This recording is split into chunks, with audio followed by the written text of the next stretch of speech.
देखिए, द्विघात समीकरण के मूलों का योगफल तथा गुणनफल ज्ञात करने की अगर स्थिति आती है तो आप सबसे पहले क्या करेंगे।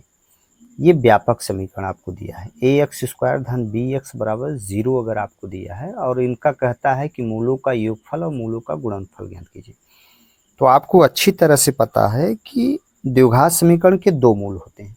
कितने मूल होते हैं? दो मूल। वो मूल क्या है? अल्फा व क्या है? बीटा है। तो मूलों का योगफल बराबर जो आएगा, मूलों का योगफल बराबर माइनस एक्स का गुणांक बटे एक्स स्क्वायर का गुणांक, ये स्थिति आती है।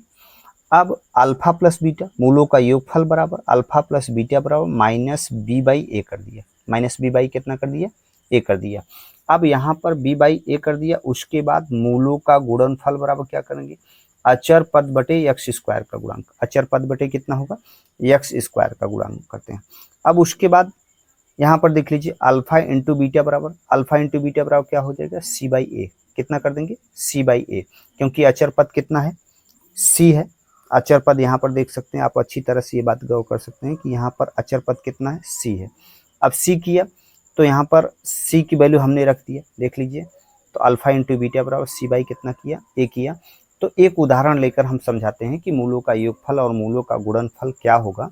उदाहरण लेकर समझाते हैं। जैसे आपको द्विघात समीकरण दिया है, 5x square minus 3x plus 2 equal कितना दिया है? 0 दिया है।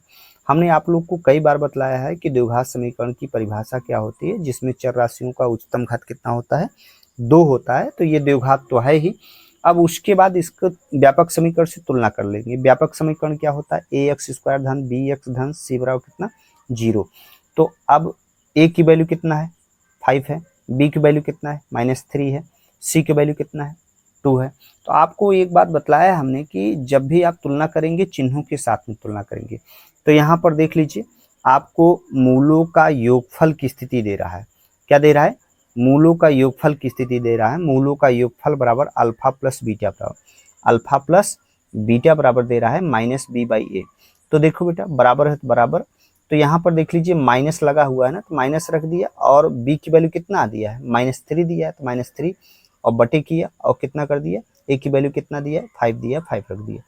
अब देख लीजिए, माइनस माइनस बराबर लगाया। माइनस माइनस क्या होता है? प्लस। प्लस लिखा नहीं जाता है, छिप जाता है। तो 3 बटे कितना हो गया? 3 बटे कितना हो गया? 5 हो गया। तो यहाँ पर आप ये देख लीजिए, मूलों का योगफल निकल गया इस द्विघात समीकरण का। अब मूलों का गुणनफल ज्ञात करेंगे। मूलों का क्या ज्ञात करेंगे? गुणनफल ज्ञात करेंगे। तो मूलों का गुणनफल बराबर अल्फा इंटू बीटा बराबर सी बाई ए। सी क्या है? अचर पद है, बटे ए। बराबर किया तो बराबर सी की वैल्यू कितना है? आप लोग अच्छी तरह से जानते हैं। सी की वैल्यू कितना दिया है? 2 दिया है, 2 रख दिया। अब बटे है तो बटे कर दिया। ए की वैल्यू कितना दिया है? 5 दिया है। अगर आपको इसी आधार पर कोई भी द्विघात समीकरण दिया रहे और द्विघात समीकरण देने के बाद आप लोग से ये बात पूछे कि इनका योगफल और गुणनफल ज्ञात कीजिए, तो आप कैसे ज्ञात कर पाएंगे? ये बात आपको अच्छी तरह से पता होना चाहिए। ठीक है, मूलों का योगफल और गुणनफल की स्थिति क्या है क्या नहीं है, आप ये बातें देख सकते हैं, है ना। तो यहाँ तक किसी को दिक्कत तो नहीं है। तो चलिए ठीक है, नेक्स्ट।